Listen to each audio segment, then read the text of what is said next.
shoulders, knocking out the competition. The kick-ass podcast that make you wanna listen. The place where boxing fans and fighters rejoice. Thumbs up for Richie, you're listening to the fighter's voice. It's the brightest choice. If you want all the insights on all the big fights right before the big night.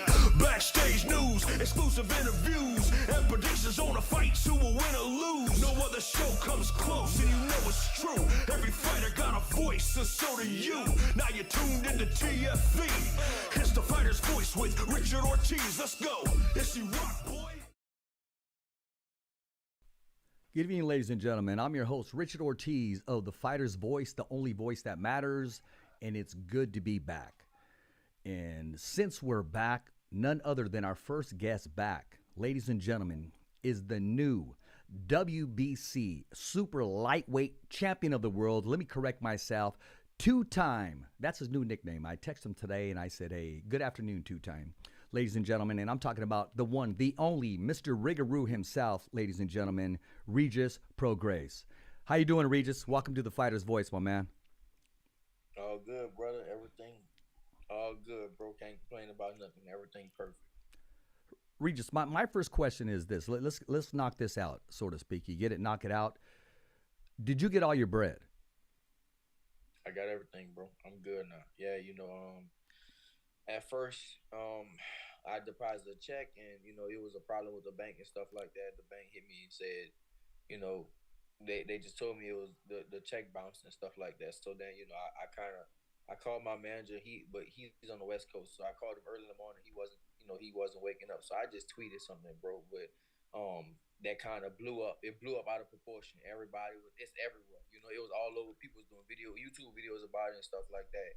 About me not getting my money, and a lot of people thought the promoters didn't have the money and all that type of stuff. But now everything came through, bro. I'm good now. I got all my money, so all that's handled now. I'm straight. Well, since you got all your bread, brother, I'm just asking for a slice. You know what I mean? Slice of that bread, well earned, my man. Thank you, bro. Thank you. Regis, my first question is to you is the very first time that you won your belt. This second time around, which one was sweeter? Oh, this one for sure. This one is just because I had to wait so long, bro. The first time I won, the first time I was a champion, like it was easy to me, and like I didn't even treat myself like a champion. I didn't live like a champion. This time I've been, like I said, I told people, bro, like I've been grinding for the last 3 years for this opportunity. And to get that belt again, it just means, it's like everything I've been training for 3 years came out in one night. So I don't care who you put in the ring with me, bro. That night I was not getting beat. I wasn't gonna lose that night. So, it definitely feel better for the second time around because, it's hard to get the opportunity again. You have so many dudes in the world at 140, so many good dudes in the world at my weight division, and you just never know if you're gonna get that opportunity again. You don't know if you're gonna get that chance. And so I got that chance, and I did the best with my chance, my opportunity. It was crazy how things changed because you were kind of left in the dust. You weren't even spoken of. I mean, they've had two names that were going to fight for a belt, and I texted you. I remember I texted you, and I don't know if I egged you on or something because you posted something like, "Man, what do I got to do? I've done everything that's asked of me." Within less than 24, maybe 48 hours afterwards, Regis Prograis is fighting for the vacated belt. How did that change your life from one day to the other? I mean, it just felt good, bro. Well, at first because after Josh Taylor, he let up he let up every belt except the WBO, and I was like, bro, I'm supposed to be in line. Like I'm like, why am I not in line to fight for one of those belts? And at first I thought it was gonna be the WBA, and then they chose. It was like a 6-man thing for the WBA, and I was like, yeah, I'm okay. I'm gonna fight for the WBA, right? I was like, all right, cool. I'm gonna fight for the WBA, and then they went a different route, and they let somebody else fight for the WBA, and then for the WBC, I felt like I was gonna fight for that, and then you had Ramirez and Zepeda supposed to fight for it, but then of course Ramirez pulled out because he won, he due to a wedding and stuff like that, and then I got the shot, and that's all I needed, bro. Is all I need is an opportunity. All I need is a shot. Listen, if you put me in a ring with somebody, I'm gonna beat them. I just need to get there, and I'm so lucky and so blessed that I got there, and I did the most for my opportunity. You know, Regis, what was it like waking up the very next day? Not worrying about your check. I don't want that to hinder anything. Just knowing that you're a two-time, that you accomplished what you set out to accomplish. Not quite yet fully, because your career is still going. I believe right now, Regis, you are in the prime of your career. I'm definitely in the prime for sure, bro. Listen, like it's just a chapter. Like it was just a chapter that's closed now. You know, being a two-time world champion. So I'll tell you, I got a book coming out. And so in my book, this is where the story ends right now. For this book, this is the book, and my author was out there and stuff like that. And so he stayed with me. He was around all the time. He was in the dressing room. He saw the whole process, and my author came, the person that's doing my book, he came to the gym with me every day. He was, he followed me around just to see my mindset and how everything was going. And so for me, this is like the close of that book. This is you, from the two-time world champion all the way from just me growing up in New Orleans, and and then becoming a champion, and then losing the belt, and then having to wait in boxing, in boxing hell for 3 years, and then becoming a two-time world champion. All that, is just all that is just it's gonna be in the book. And it's like I said, bro, I'm just let me see. Like I said, bro, I'm just glad that I got this opportunity, and I told you I'm gonna do the most of my opportunity. You know what? That's a weight off your shoulders. You made good on your opportunity. You're definitely a blessed man. And like you said at the press conference, everybody and their grandmother is now going to call out Regis Prograis. I mean, you're getting calls from Teofimo, Broner, and these guys would never mention your name before. And there's some more as we speak calling out your name. Now, how do you diagnose? How do you say to yourself, okay, I'm gonna keep realistically what I'm going to do in my career. Am I going to take the mandatory, which is going to be Jose Ramirez? I'm hearing he has 90 days to accept the fight, or WBC is going to do some things. Don't quote me on the do some things part, but I know he has 90 days to accept the fight. So how much say do you and Richard Schaefer have? And I know you guys do have class and will do the right thing as far as the mandatory, but when does Regis get to say, I want to share the ring with this guy? Listen, bro. I mean, now I'm in a drive. It's like I'm in a driver's seat. I know I'm in a driver's seat, and I can do and say what I want, right? And I'm just gonna, for me, bro. I'm gonna just let Richard and them. I guess I'm gonna let Richard and them figure out what they supposed to figure out and who I'm supposed to fight next. Teofimo called me out. Of course, they got Ramirez say he want to fight me. Agent Broner say he want to fight me. I can do unification fights. It's a lot of big things. I know it's a lot of big things out there for me. So, you know, right now, bro, I don't even know. I don't know what's gonna happen right now. I mean, of course, me. Listen, when I sign to fight somebody, when I go in training camp, I'm in serious mode. So whoever it's gonna be, it's gonna be what it's gonna be. But right now, bro, I don't even want to think about boxing. I'm just, I'm about to travel. I'm going to Brazil for a little while, and I'm just chilling out, bro. And I mean, I'm gonna let the people behind the scenes. I'm gonna let them kind of do their work now. Now I have the belt, and I'm at the top right now. So of course everybody gonna want me. So now it's just about picking the biggest opportunities. And like I said, maybe I could do a unification. Maybe I fight for another belt. Maybe I just do a big fight, defend my belt, and do a big fight.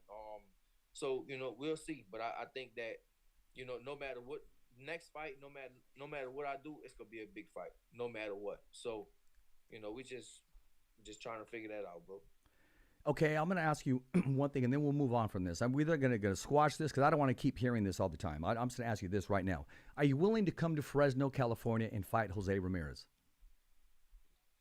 No, why? I'm the champion. It Okay. don't make sense, right? I mean, make him come in my backyard. Listen, bro. I just had to come to. I literally just had to go to Zepeda's backyard and fight him. So it's like, why? No, I mean, if I have to, then yeah, of course. But like, why would I fight him in Fresno if I have the belt? I'm the champion, right? So why would I shouldn't have to come fight him in his backyard if I'm the champion. That really doesn't make any sense at all. Like absolutely zero sense at all. If I'm the champion. Now because like listen, like, bro, I just with this last promotion, bro, I felt personally like everything was against me.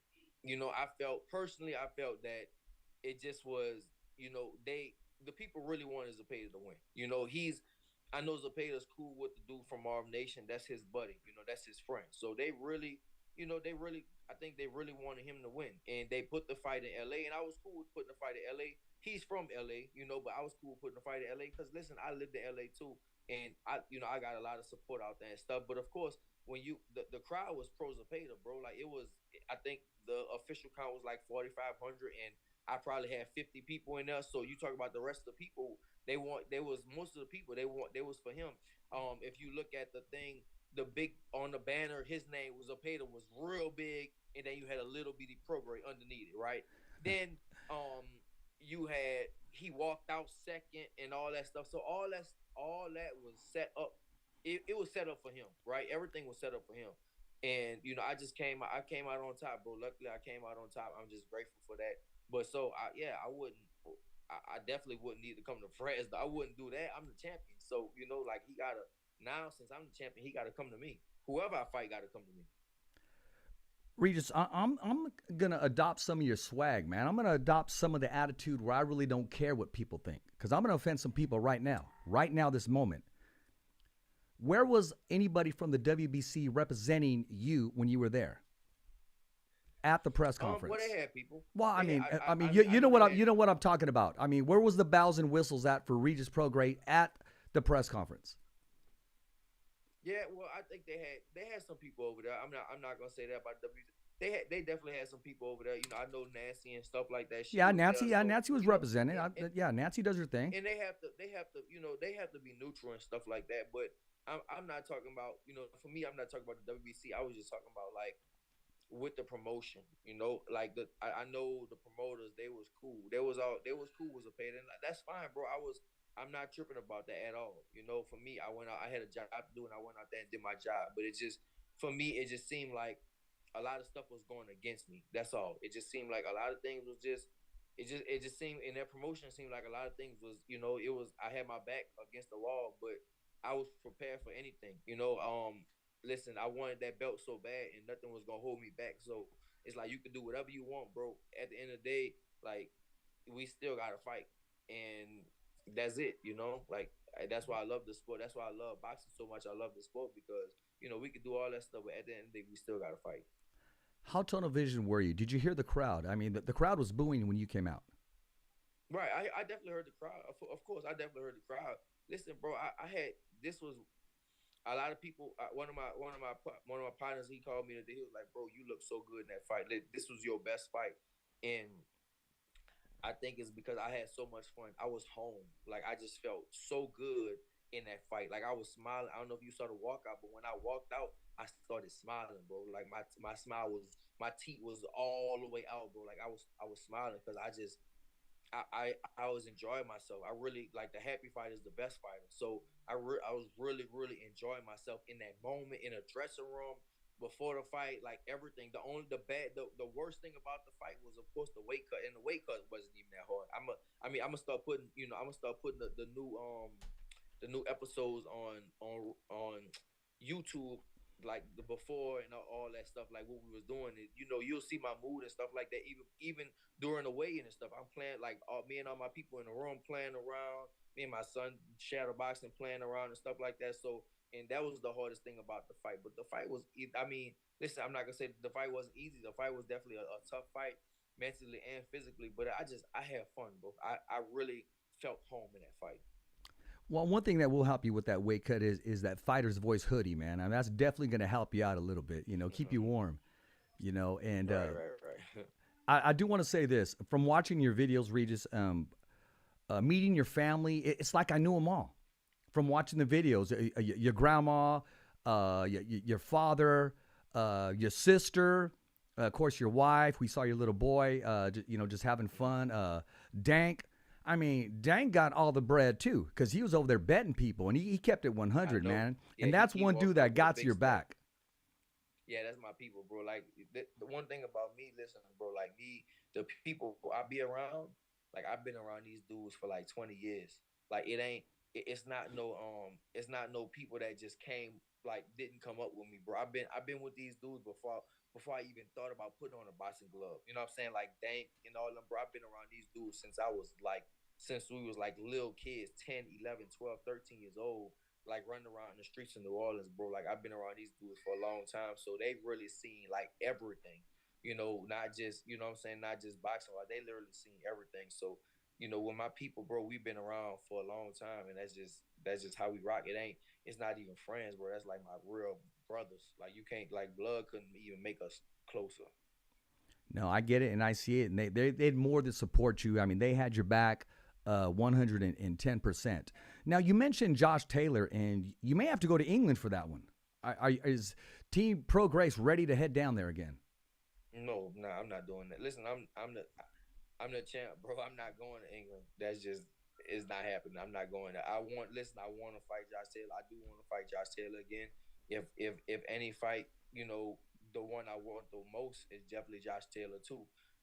But yeah, bro, I want to like I'm not going to in London again. I did that and I learned my lesson already before, so I'm not going out there like nah. I'm the champion. Like they gonna have to come where I come. Where I say come. So I'm not going to. I do want to fight them again, and maybe we can fight in, Dubai, Abu Dhabi, or something like that There you somewhere. go. But I don't think I'm gonna go. I don't think I'm gonna go back to his home country. So I mean, listen, we did the first time in his home country. I think this time, if we do fight again, he has to come to the United States. He'll have to because why would I? It's like, bro, why would I? Same thing with Fresno. Why would I go to Fresno? Why would I go to London? It just don't make no sense at all. So when I see these posts, excuse me, and these texts about coming to Fresno, it's just nonsense. So we'll move on from that. I do want to say this, Regis. I tagged you, brother. You are the face of the super lightweight division, plain and simple, period. That's one call away from being the face of boxing. I believe you're in the top 3 as far as being the face of boxing. One is because people love you. People love your attitude. People love the way you keep it 100. Don't you ever even try to change that. You talked a little bit about the press conference, and we said and agreed on you is what got you here, and you is going to keep you here, and that's a new journey for everybody to follow the footsteps of Regis Prograis. Right. Exactly. Yeah. I mean, I feel like sometimes I could be a little more humble, because I am cocky and arrogant sometimes. I do have that in me, but at the same time, that's just I guess it's me, bro. That's just me. That's just who I am, and I guess if people don't want me to change it, then I don't. I'm not gonna change it. People, some people say, "Man, be humble," but I feel like if you want to be a great fighter, you can't be humble. What if Muhammad Ali was humble? What if Floyd Mayweather was humble? What if I mean, you got to be humble as a person, but as a fighter, you got to be you got to be cocky. Not cocky. You have to be just it. Sometimes it can seem cocky to the average person, but the person that's at a high level at something, they'll see it as supreme confidence, and that's me. Like I know it rubs off like to people. I'm really supremely confident in myself. Like it's no, I have not even a wrinkle of um not having confidence. I'm just supremely confident, bro. That's just me. Well, you know what? I got mega questions coming in, but I'm only going to take one because of the time limit. This question is from Shelly Hollis from the Black Corner. If you could tell yourself something, the Regis that lost the title the first time, what advice would you give that Regis, knowing where you are today? Well, first off, man, whoever asked that question, that's a great question. That's Shelly Hollis from the if I Black Corner. yeah, that's really a really good question. I would just the whole experience. It's not just one thing. It's just a whole experience. What I would do different. I would do a lot. I would just do a lot of things different. If I can just and I wouldn't want to rewind the hand of time, but if I look at on TV, that whole experience on TV and just learn from it. So, what I was doing is when I was out, I was doing like a lot of press, right? Like a whole lot of press because Yeah. I had to. It was like I had to try to win the fans over. You had like the brash, they call it brash, like the cocky, like brash American coming over, and I tried it basically what they try to do. The strategy for me was to try to win over the fans, right? That's what they wanted me to do, but I did all that stuff and I still didn't win over the fans, so I should have just never did all that stuff, right? So they just had when I was over there, I was doing like a lot of like just a lot of stuff, bro. Just too much stuff. And Josh Taylor wasn't doing none of that stuff. He was resting, and I was doing, bro. I did so much stuff over there. I was going to like soccer games. I saw that. I was going to like war museums. Of course, all the regular interviews. I was just doing so much stuff over there that I shouldn't have been doing. I was at the Buckingham Palace like before the fight and all that stuff. It's just I was just doing for me, bro. I was just doing too much stuff, and I wasn't focused enough on the fight at hand. I was focused on it was like me and then like the media team and stuff. They was just focused on me getting my name out, and there wasn't they was focused on me getting my name out and me marketing myself, but they wasn't focused on the fight as much as I should have been. I really should have just been focused only on the fight, like instead of doing media and doing this and doing like I did so much. I mean, I was doing so much stuff over there. Like I would train and then doing stuff and then train again and then doing more stuff and then going to museums and going to like we was doing like for the video. We was doing a lot of stuff for YouTube and videos and the cameras and stuff like that. Yeah. But at the end of the day, like the fight is the most important thing. Exactly. So I would say that like if I had to tell myself, listen, worry about the fight. That's worry about the fight. Don't worry about nothing else. Don't worry about no cameras and stuff like that. Don't worry about the people being on your side. Like they're not gonna be on your side anyway. Because listen, I did all that stuff and the people still booed me. Like I did everything I could. I was on all the I was on all the major networks. I was on TV. I was doing all that stuff.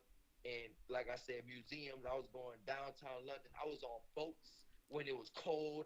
Man, I did so much media stuff out there that I didn't need to do. And guess what? Josh Taylor didn't do anything. Me and him did one thing together, and that was it. It was literally we did the gloves are off when we sat together face to face, and that was the only thing I saw him do. And I did so much stuff out there. So if I had to tell myself to do anything, it'll be focus more on the fight and don't focus on the media stuff. There you go. Hey, any words for Teofimo Lopez? I'm supposed to have Teofimo Senior on the show next Tuesday. Any words for Teofimo? Because he did mention your name. He said you were slow. I saw him mention my name. Listen, he said Teofimo Senior called this. He said a long time ago. He said you and my son can make each other really rich. That was before he started making money, and I was already rich when he told me that. I was like, and this a video. It'll probably resurface. I was like, bro, I remember that. Right? This was a long time ago. So listen, let his son talk shit, but I really hurt people, bro. I really do. I want to see. I'm rooting for him. I am rooting for him against Sandor Martin. I think he's gonna win that fight, but I just feel like, listen, I'm a different monster, and so you tell Teofimo Senior, I am a different monster. His son is good. His son did some good things at 135. He beat the man at the time. He did beat Lomachenko. But listen, with me stepping to me, bro, I'm a different monster. I am a different monster. I'm a different animal. He's never fought nobody that's gonna be as ferocious as I am. Like is that wants to hurt him as bad as I want to hurt him. When I sign to fight somebody, I want to hurt him. Like I'm not trying to box him. I want to hurt him. So you tell him if his son fights me, I'm gonna hurt your son. Like I'm like, listen, that's your kid. I'm gonna hurt your son, bro. That's what you gotta know about me. I'm not gonna play with him. I'm not gonna try to pity pat and box him and stuff like that. I'm gonna hurt him. And listen, George Kambosos put him on his ass. Now, if George Kambosos put him on his ass, imagine what I'm gonna do to him. I'm gonna really hurt him. So you tell Tio that, you tell Senior that, and if he's not convinced, and if we end up getting that fight one day, I guarantee I'll convince him for sure. Hey, Jose Ramirez is watching this right now. What happens if you and Jose Ramirez share this ring? How's that fight going to end up? I'll beat the shit out of Jose Ramirez. If Jose Ramirez watching this, listen, one thing, he congratulated me for the fight. He texted me and stuff. On Instagram. He texted me all out and say congratulations for the fight. But listen, I think that he'll be an easy fight than Zepeda for sure. I definitely feel like I think that his style wise, you can't get hit by me. That's just it. Like you cannot get hit by me, and he gets hit with fucking everything. He has all right defense, but it's still so. I just think that, and that's the fight I've been wanting for a long time. So, listen, if me and Jose fight, I'm gonna just say it's gonna be a good fight. That's all. I mean, what words did he tell you when you met him in Fresno in the ring? What did he tell you when you guys met? Man, Jose cool, bro. I mean, Ramirez, he real cool. He don't talk shit. You know, he don't like. I'm more rowdy and stuff like that. He don't talk shit, and like I rather for me, I rather don't say nothing. Like I rather do the talking with my fist. You know, sometimes I do talk, because I guess I am cocky and I am a little arrogant sometimes. But I rather don't say nothing. Like in this last one with Zapata, like I didn't really say too much. I was just chilling. Like I rather be like that. Like don't say nothing, really be chilling. When I saw him in Fresno, he was cool. You know, I told him I was like, I'm gonna take your belts, and he was like, yeah, man, it's gonna be a good fight. He's real soft spoken, same thing like Zapata was. You know, What he did he wasn't say? really saying I'm sorry. What did he tell you when he said, "I'm gonna take your belts"? What did he tell you? he was like, "Oh yeah, it's gonna be a good fight." He's like, "Yeah, man, it's gonna be a good fight." He didn't really say nothing. He didn't really talk shit. Like his manager Rick used to talk shit a lot, but like I said, Rick even be cool now, So, yeah, I mean they all soft spoken, they all cool. You know, me, I'm a little like I said, I talk a little more. I'm a little more arrogant, but for me, for the most part, bro, I want to be. Sometimes I want to be like that, but it's just sometimes I just can't help myself. I gotta talk shit. Well, Regis, that's just you. First of all, I want to give a shout out to Benji, for help making this interview happen. Regis, I will say this: you have not changed one bit. You've come on the show without the bout. You are now a two-time, the face of boxing champion of the world, and you have not changed one bit. Keep doing what you're doing. This journey is going to continue to go far. And hey, man, I'm going to keep supporting and keep having you on the show. And you being on the show, you help this platform grow. And whether you think so or not, man, you rub off on people. You really do. I love your attitude that you had at the press conference. I love the attitude that you have now. And it's contagious, man. So I appreciate you taking the time. Enjoy your family. Enjoy your vacation. And, man, don't start daredeviling on vacation, man. Don't be posting a video jumping off a cliff with a with a glider or dancing with a shark or something. I'm not gonna lie, bro. I need a vacation, bro. Like I said, I was telling people, this training camp has been so long and it's so hard, and not only physically but mentally. My training camp was so long. But the crazy thing, guess what? My coach coming tomorrow. I'm training tomorrow. The fight ain't even been a week, and he's coming tomorrow. I'm gonna train a little bit tomorrow because I'm still in Texas right now. And while I'm in Texas, that's what I do. I just train. That's what I like to do. I want to train, So, but I'm going to Brazil for a few weeks, maybe 3 weeks to a month. I'm gonna go ahead and head to Brazil, and yeah, I do need that. I'm probably gonna still be training in Brazil and stuff like that too. I usually go train out there too, but yeah, bro, I do need a nice vacation, just like not even just physically but mentally, because this camp was very mentally draining.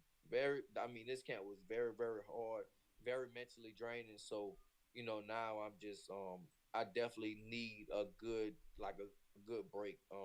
Just on my mind, for my mind peace. I need a good break because this camp was really long and really hard.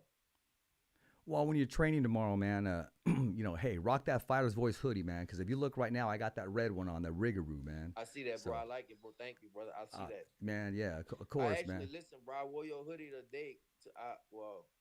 Yesterday I was on my live and I wore your hoodie. I don't know. It's probably out there somewhere on YouTube. When people get on live and stuff like that, somebody was screen recording, then they put that shit out. So it might be on there right now, bro. So you might have you might have an interview with me on my live with the Fighters Boys hoodie on right now, bro. So, Well, that's good because I know when you had it on, man, I know you felt the aura. I know you felt that experience, man. I know you felt that, that energy right there that just gave you that extra boost, man.